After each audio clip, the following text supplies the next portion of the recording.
जय हिंद साथियों। आज का हमारा डिस्कशन रहने वाला है मौर्यकालीन प्रशासन पर। आखिरकार जो मौर्य काल में प्रशासन था, क्या राजा अकेले चलाता था या फिर मंत्रियों की सलाह लेता था या फिर योग्य व्यक्तियों की नियुक्त करता था विभिन्न पदों पर और उनकी सलाह मशवरा से काम चलाता था।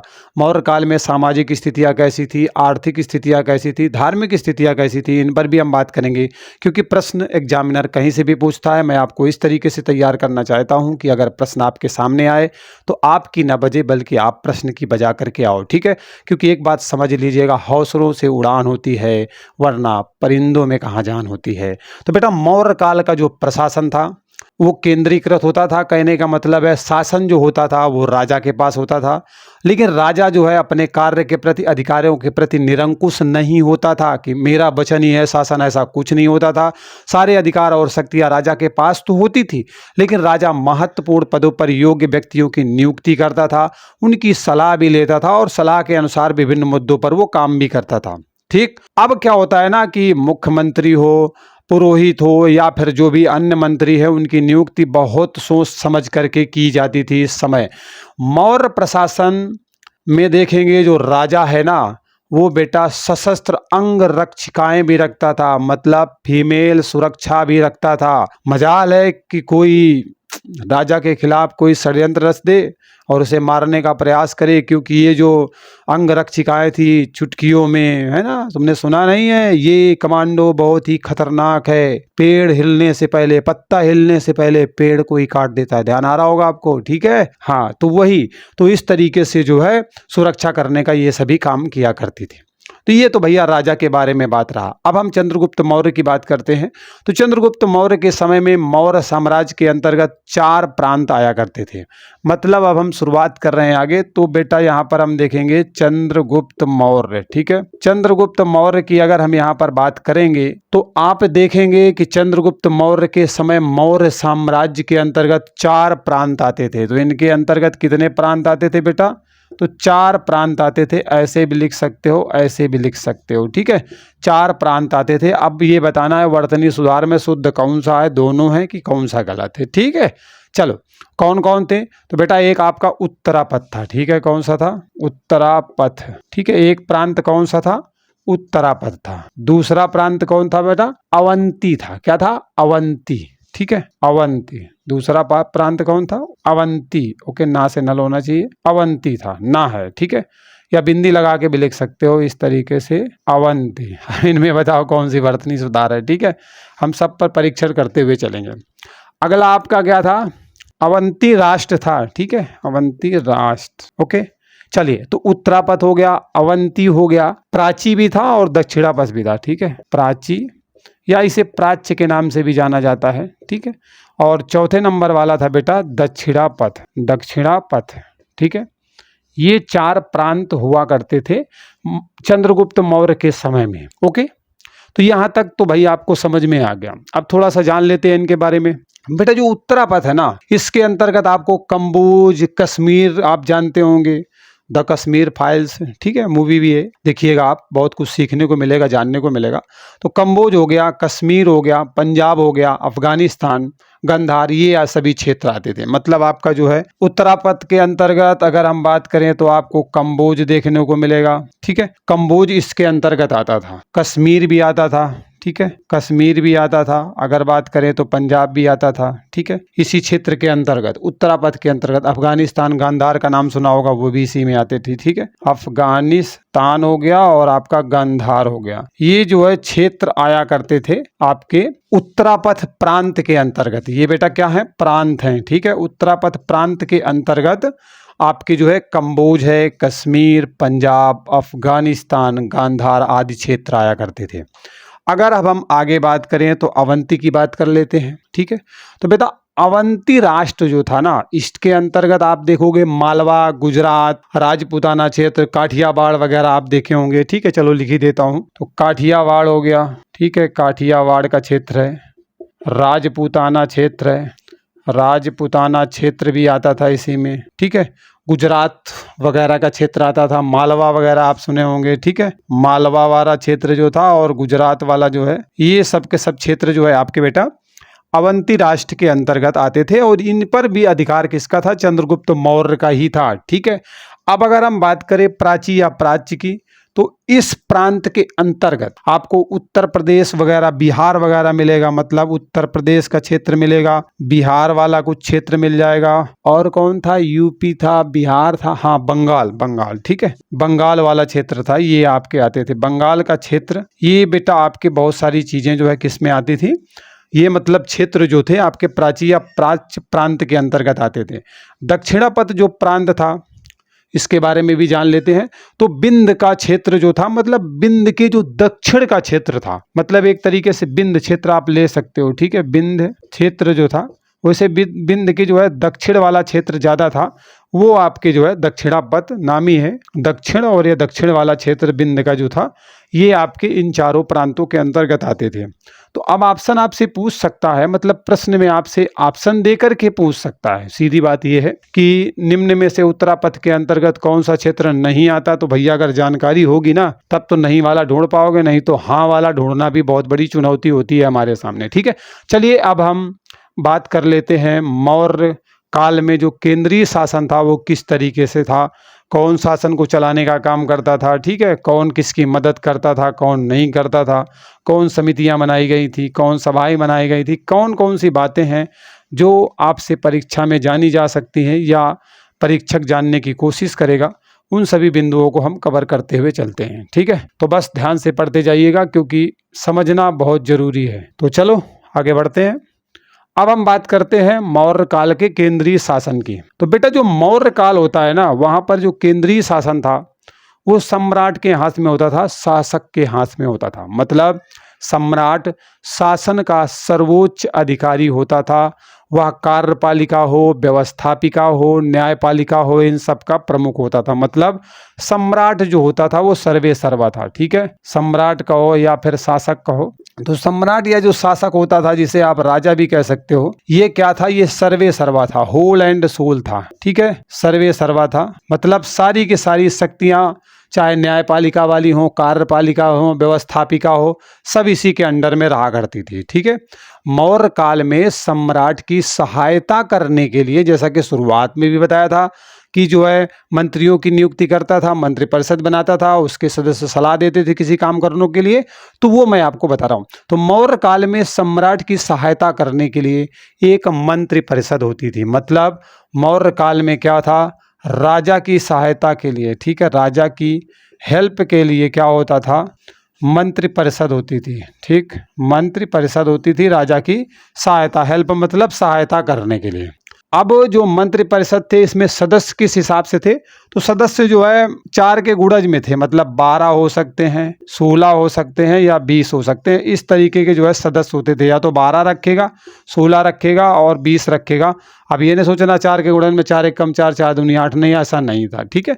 मतलब या तो 12 सदस्य परिषद में होंगे, मंत्रिपरिषद जो होगी, या तो 16 होंगे या तो 20 होंगे, इन्हीं में से होंगे, ठीक है। कहने का मतलब इन सदस्यों को वेतन भी मिलता था। मतलब ये जो मंत्रिपरिषद के सदस्य थे ना, ये आपके क्या थे, वेतन भोगी थे। मतलब इन्हें वेतन भी मिलता था। वेतन सही है कि वेतन सही है, क्या बात है, ठीक है। चलो अब आप बताओगे ये चीजें, क्योंकि हिंदी में सारी चीजें मैं आपको समझाते हुए चल रहा हूँ। तो अब यहाँ पर जो है वेतन भी उन्हें दिया जाता था जो मंत्रिपरिषद के सदस्य हुआ करते थे।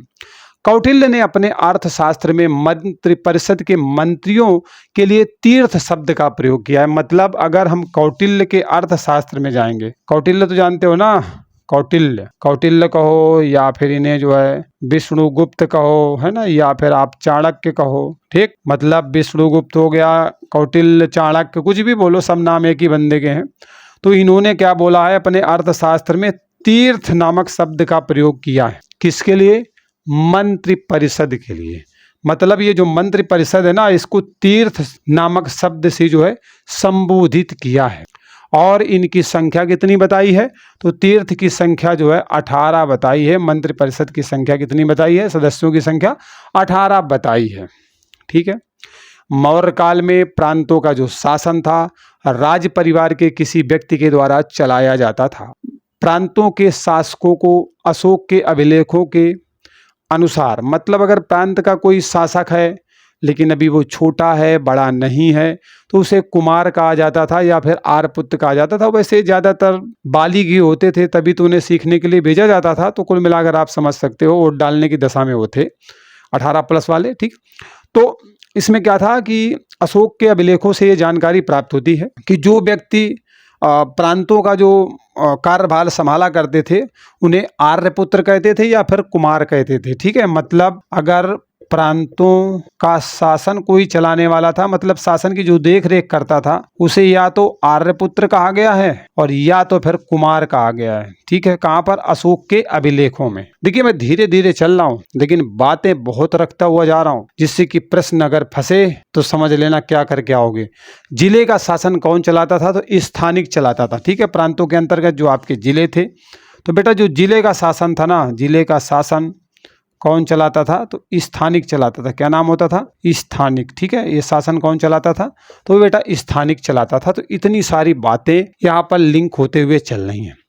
मेगास्थनीज के अनुसार जिलों के अधिकारियों को एग्रोनोमोई कहा गया है। अब बात भैया कूद पड़े कौन? मेगास्थनीज। और मेगास्थनीज जो थे वो जिले के अधिकारी को क्या बोलते हैं? जिले का प्रशासन कौन चलाता था? स्थानिक। तो जिले के जो अधिकारी हैं, अधिकारी, इनको मेगास्थनीज क्या कहते हैं?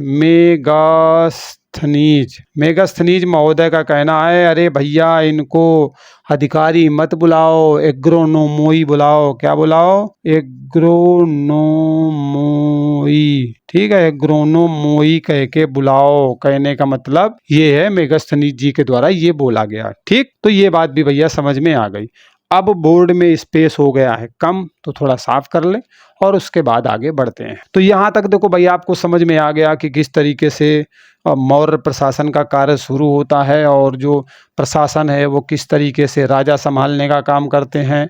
इसके बाद जो है वो समिति बनाते हैं और उसमें जो सदस्यों की संख्या है, अर्थात जो मंत्रिपरिषद बनाते हैं, उसमें सदस्यों की संख्या 12 होती है, 16 होती है या फिर 20 होती है। ठीक है, इसके बाद शासन को चलाने का काम करते हैं। प्रांतों का जो शासन चलाने का काम करता है वो कौन कहलाता है बेटा? तो वो आपका जो है कुमार कहलाता है या फिर आर्यपुत्र। इसकी जानकारी अशोक के अभिलेखों से प्राप्त होती है। इसी तरीके की बहुत सारी बातें जानी। ऐसे वीडियो चाहिए तो चैनल को सब्सक्राइब जरूर कीजिएगा और बेल आइकन भी प्रेस कीजिएगा, जिससे आगे आने वाले वीडियो आप तक पहुंच पाएँ। ठीक है, चलिए अगर हम बात करें मौर्य काल की ग्रामीण शासन की, कहाँ की बात करें? मौर्य काल का ग्रामीण शासन कैसा था? ठीक है, मौर्यकालीन ग्रामीण शासन कैसा था भैया? ग्रामीण नहीं होता, वैसे पूछ सकता था वर्तनी सुधार में फिर से। ठीक है, ग्रामीण शासन कैसा था, पर चलिए सुधार देता हूं। तो मौर्य काल का जो ग्रामीण शासन था, तो ग्राम सबसे छोटी प्रशासन की इकाई होती थी। ग्राम, अरे नाम ही है यार ग्रामीण, गांव वालों को ग्रामीण बोलते हैं ना, तो ग्राम इसी से निकाल लिया है। मतलब सबसे छोटी इकाई थी, सबसे छोटी इकाई प्रशासन की क्या थी बेटा? तो वो आपकी जो है ग्राम हुआ करती थी। ओके, चलिए अब अगर हम बात करेंगे कि इसका अध्यक्ष कौन होता था, तो वो ग्रामीणी होता था। मतलब जो ग्राम का अध्यक्ष होता था, ग्राम का जो अध्यक्ष होता था उसे ग्रामीणी कहा जाता था। क्या बोला जाता था? ग्रामीणी, छोटी माँ रहेगी। ठीक है, छोटी माँ। ओके, ग्रामीणी कहा जाता था जो ग्राम का अध्यक्ष होता था। ओके, इसको कोई वेतन नहीं मिलता था, ये बात समझ लेना। ग्रामीणी जो होता था ना, इसे वेतन नहीं मिलता था। अब तो समझ में आ गया होगा कौन सा सही वाला वेतन है। ठीक है, चलिए अब हम मौर्य कालीन सैन्य प्रणाली की बात करते हैं। तो बच्चों, मौर्य काल में सेना के रखरखाव के लिए 6 समितियां बनाई गई थी। ठीक है, अगर अब हम मौर्य काल के सैन्य प्रणाली की बात करें, ठीक, सैन्य प्रणाली की अगर हम बात करेंगे तो बेटा मौर्य काल में जो सैन्य प्रणाली थी ना, तो इसके रखरखाव के लिए 6 समितियां बनाई गई थी। कितनी बनाई गई थी? 6 समितियां बनाई गई थी मौर्य काल में। और जो 6 समितियां थी इसमें कुल 30 सदस्य होते थे। कुल कितने सदस्य थे? कुल सदस्य कितने थे? तो ये आपके जो है 30 हुआ करते थे। तो 6 का भाग दे लेना, मतलब एक समिति में आपको जो है, एक समिति में आपका जो औसतन है ना वो 5 सदस्य देखने को मिलेंगे। ठीक है, 5 सदस्य, भाग दे लेना बच्चे, समझदार हो। 56 चीज 5-5 हर एक समिति में, क्योंकि समितियों की संख्या 6 थी। तो इस तरीके से सैन्य विभाग का सबसे बड़ा अधिकारी कौन होता था? तो सेनापति होता था। अगर हम बात करेंगे सैन्य विभाग की, ठीक है, सैन्य विभाग का जो सबसे बड़ा अधिकारी होता था ना, वो बेटा आपका सेनापति होता था। कौन होता था बेटा? सेनापति सैन्य विभाग का सबसे बड़ा अधिकारी हुआ करता था। ठीक है, चलिए, मौर्य काल में जो सम्राट है, जो राजा था, वो साम्राज्य का सर्वोच्च न्यायाधीश भी होता था। मतलब इस समय जो सम्राट होता था, मौर्य काल में जो सम्राट होता था, वो सबसे बड़ा क्या था? न्यायाधीश भी होता था। उसका जो वचन है ना, वही अंतिम होता था। वचन ही शासन होता था। कहने का मतलब है किसी मामले में अगर न्याय नहीं निकलता था तो अंतिम निर्णय उसी का माना जाता था। राजा होता था। राजा जो था वो राज्य कर्मचारियों के भ्रष्टाचार एवं उनके शौक, क्या शौक रखते हैं कर्मचारी, पता लगाने के लिए गुप्तचर की नियुक्ति कर देता था। तो सम्राट क्या करता था? चुपचाप जो है गुप्तचर की नियुक्ति कर देता था और डिटेक्टिव लगा देता था। किसी व्यक्ति की पूछे, भैया के शौक ठीक ठाक है कि नहीं, कुछ ऐसे वैसा बंदा है ना, पता करके आओ, फिर खबर लेते हैं इसकी, कर देता था। तो कौटिल्य ने जो ये गुप्तचर है ना, इनको गूढ़ पुरुष कहा है। क्या कहा है? गूढ़ पुरुष। किसने कहा है? तो कौटिल्य ने इन व्यक्तियों को क्या बोला है? गूढ़ पुरुष बोला है। गूढ़ पुरुष कह करके जो है पुकारा है। किसको? गुप्तचरों को। किसने? कौटिल्य ने। बच्चों, मौर्य साम्राज्य में प्रतिवर्ष जनगणना भी होती थी। तो आप सोचते हो कि हमारे यहाँ भी जनगणना, हमारे यहाँ तो 10 वर्ष में होती है ना। क्यों? 10 वर्ष में तो होती है, हमारे यहाँ 10 वर्ष में होती है एक बार। और कौटिल्य का मतलब मौर्य प्रशासन में क्या होता था? प्रतिवर्ष जनगणना होती थी। क्या बात है यार, प्रतिवर्ष जनगणना होती थी कि इस जनसंख्या बढ़ रही है कि घट रही है, कहाँ मिसमैनेजमेंट चल रहा है, कहाँ पे मैनेज करने की ज़रूरत है। भैया सब पूरा रिसर्च होता था। तो हल्के में मत लेना, प्रशासन ठीक ठाक था, समझ सकते हो, क्योंकि जनगणना तक करवाई जाती थी। तो इस तरीके से आपने अभी बहुत कुछ देखा कि जो ग्रामीण प्रशासन था वो किस तरीके से चलता था। ठीक है, सबसे छोटी इकाई कौन सी थी? ग्रामीण प्रशासन की, या कुल मिलाकर के मौर्य प्रशासन की।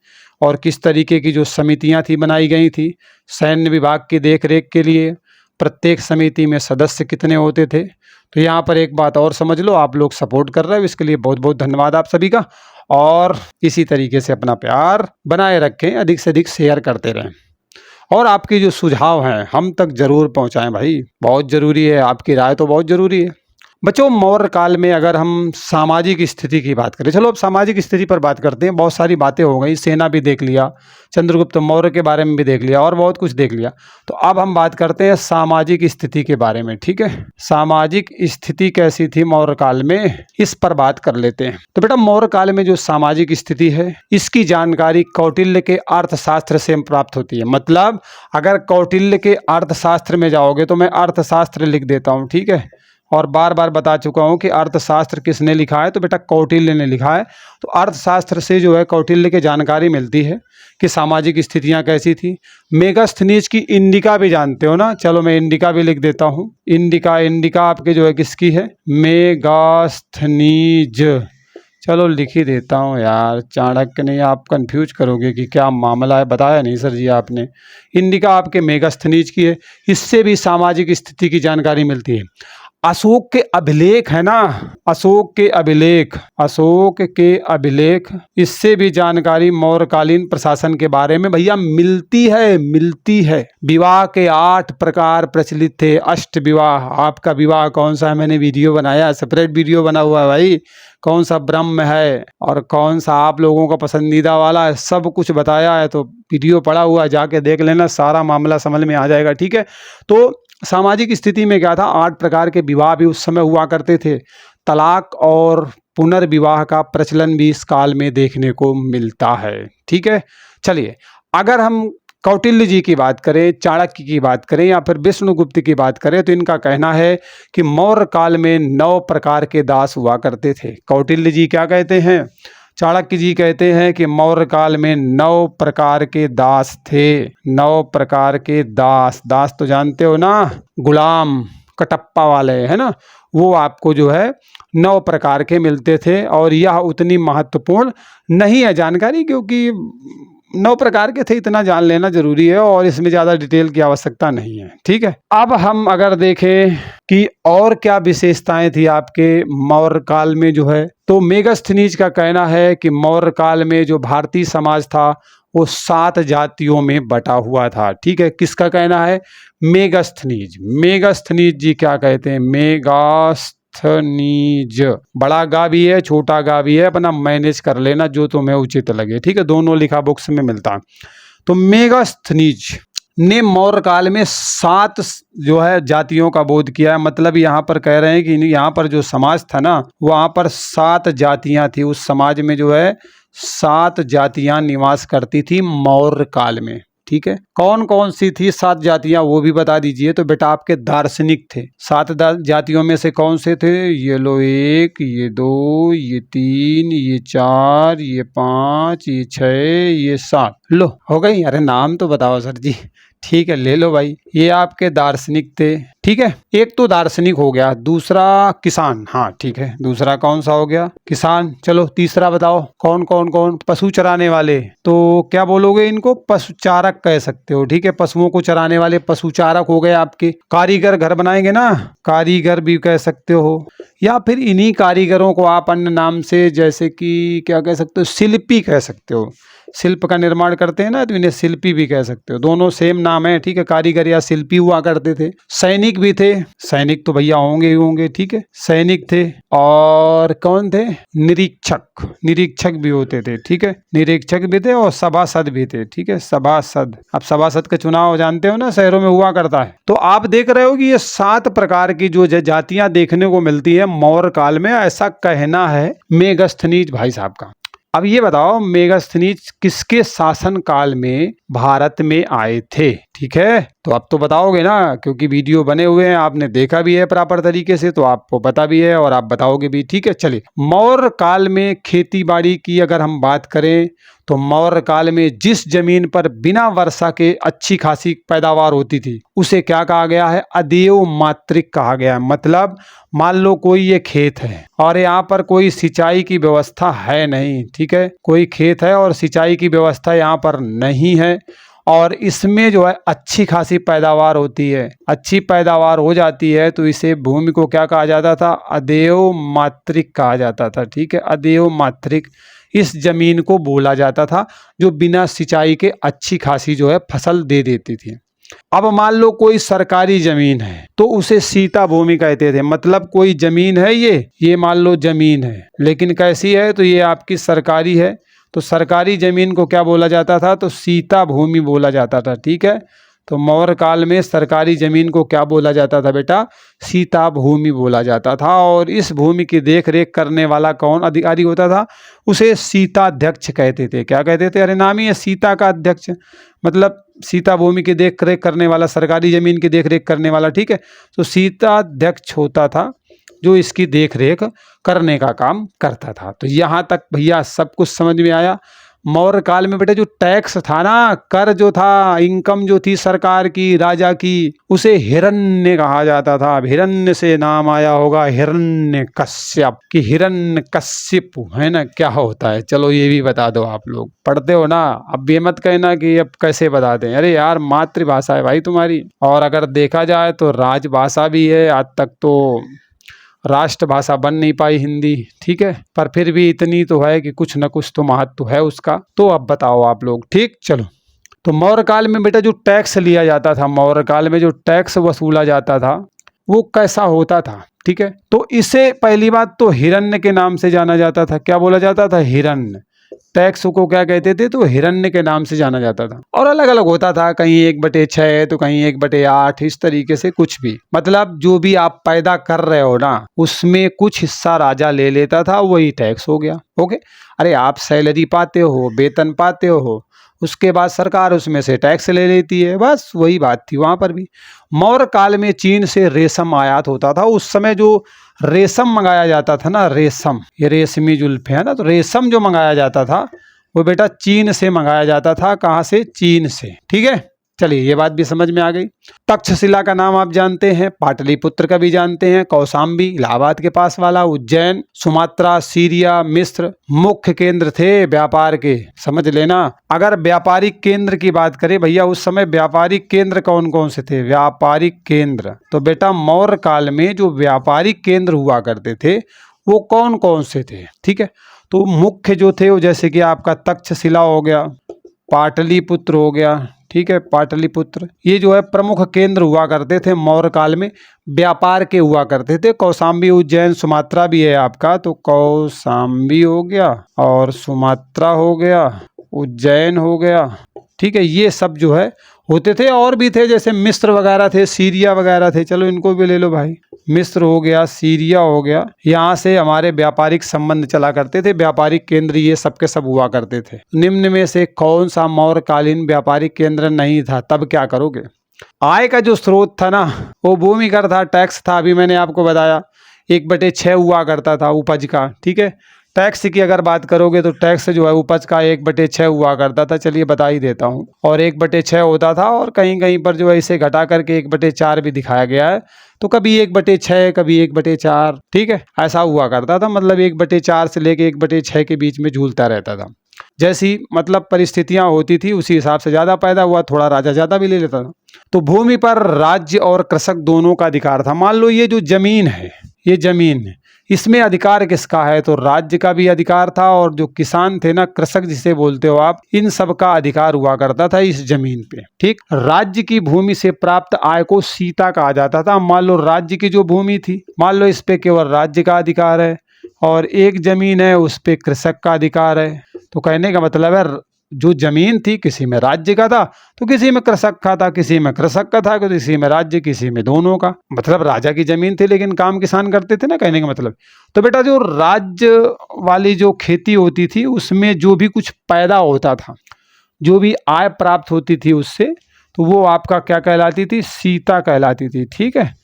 जो भी आमदनी होती थी वो सीता कहलाती थी। मौर्य काल में वैदिक, जैन, बौद्ध तथा आजीवक धर्म प्रचलित थे। अच्छा, मौर्य काल में अगर धर्म की बात करेगा तो क्या होगा? ठीक है, तो मौर्य काल में जो धर्म थे वो बौद्ध धर्म भी था, बौद्ध धर्म भी था, जैन धर्म भी था, ठीक है, बौद्ध भी हो गया, जैन भी हो गया, मौर्य काल में प्रचलित थे। और वैदिक धर्म भी था, वैदिक धर्म भी प्रचलित था, आजीवक धर्म भी प्रचलित था। ये सब प्रचलित अवस्था में थे, विशेष करके बौद्ध, जैन, वैदिक आपको देखने को मिलेंगे, और कुछ का बोलबाला आपको देखने को मिल जाएगा, ठीक है।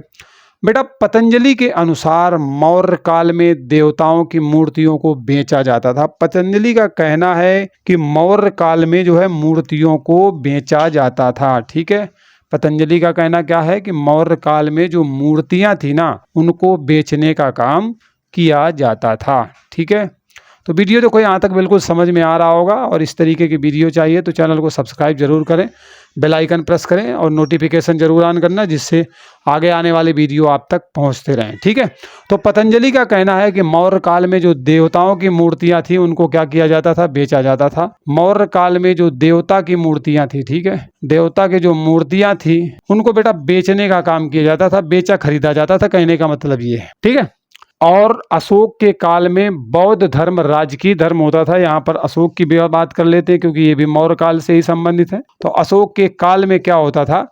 जो बौद्ध धर्म था ना वो राजकीय धर्म था, ठीक है। कौन सा धर्म था? तो बौद्ध धर्म जो था बच्चों वो राजकीय धर्म हुआ करता था, राजकीय धर्म बौद्ध धर्म हुआ करता था। कब? तो वो अशोक के टाइम पीरियड में हुआ करता था। यहाँ पर सारी बातें फुल एंड फाइनल। अब प्रश्न जो और पूछे गए हैं इनके अलावा, मौर्य काल के अन्य महत्वपूर्ण प्रश्न जो आपसे पूछे गए हैं परीक्षा में। अभी तक तो बताया तो बहुत सारी बातें आपने पकड़ी कि ये भी है, ऐसा भी है, ऐसा भी है, वो तो भैया सब है, लेकिन उसके अलावा भी और कुछ प्रश्न हैं, उन्हें देख लेते हैं। तो बेटा लिख देता हूं अन्य प्रश्न, अन्य बनने वाले प्रश्न, ठीक है। अन्य बनने वाले प्रश्न कौन कौन से हैं? जैसे अशोक ने भाब्रू शिलालेख में स्वयं को पियदस्सी कहा है। मतलब अगर हम बात करें अशोक की तो एक भाब्रू नाम का क्या है? शिलालेख है। क्या है, एक भाब्रू नाम का शिलालेख है और इसमें अशोक ने अपने को क्या बोला है, प्रियदर्शी राजा मागधे। ठीक है, क्या बोला है, प्रियदर्शी राजा मागधे के नाम से जो है अपने आप को अंकित करवाया है। किसने, अशोक ने। कहाँ पे, भाब्रू शिलालेख में। मौर्य काल में स्वतंत्र वैश्यावृत्ति करने वाली स्त्रियां रूपा जीवा कहलाती थी। मतलब जो स्वतंत्रता पूर्वक स्वतंत्र तरीके से वैश्यावृत्ति करती थी। ठीक है, वैश्यावृत्ति करती थी। अच्छा, दो चीजें मैं लिखूंगा, एक आपका वैश्यावृत्ति लिखूंगा, अब आप वर्तनी सुधार के बताओगे ये वाला सही है कि ये वाला सही है। ठीक है, तो स्वतंत्र वैश्यावृत्ति करने वाली जो महिलाएं थी उनको रूपा जीवा कहा जाता था। ठीक है, मौर्य काल की बात यहाँ पर मैं कर रहा हूँ। ओके, मेगास्थनीज की बात करो या फिर स्ट्रेबो की बात करो, इनका कहना है कि मौर्य काल के समय भारत में तो दास ही नहीं थे। ठीक है, मेगास्थनीज क्या कहते हैं, मेगास्थनीज कहते हैं या फिर स्ट्रेबो की बात ले लो, ये दोनों के दोनों दार्शनिक जो थे ये कहते हैं कि भैया मौर्य काल में ना, मौर्य काल में जो दास थे वो थे ही नहीं, मतलब एको दास नहीं थे, समझ रहे हो। जस्टिन ने चंद्रगुप्त की सेना को डाकुओं का गिरोह कहा है।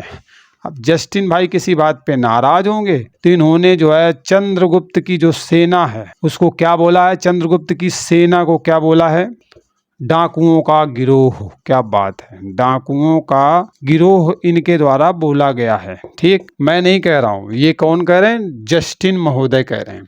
अगर मौर्य काल में कासारपण और शतमान की बात करोगे तो चांदी के सिक्के होते थे। मौर्य काल में अगर चले जाओगे ना बेटा तो कासारपण, देखो गलत हो गया ना, ये ऐसे नहीं लगेगा, कासारपण ये शुद्ध है, क्योंकि देखो इस तरीके से लिख रहे हो ना, कासारपण ऐसे लिखते हो तो जब रा ऐसे होता है उसके बाद व्यंजन होता है तो रेफ बना लेता है, यहाँ से कटेगा, ऐसे उड़ा ले, कासारपण हो गया ना। तो कासारपण और जो शतमान थे ये क्या थे, अलग अलग हैं, मतलब कासारपण प्लस लगा देता हूँ, कासारपण अलग शतमान अलग, ये चांदी के सिक्के हुआ करते थे। ठीक है, चांदी के सिक्के, ठीक ठाक चांदी होती थी यार, ऐसा नहीं है, उस समय खूब होती थी। अंग्रेज सब लूट लाट के ले गए तो सब मामला बिगड़ गया, नहीं हमारे पास क्या कमी थी क्या, सोने की चिड़िया, समझ रहे हो। अब तो सोते रहोगे तो बेटा सोने की चिड़िया तुम भी बन जाओगे, है ना, तो सोना नहीं है जगना है।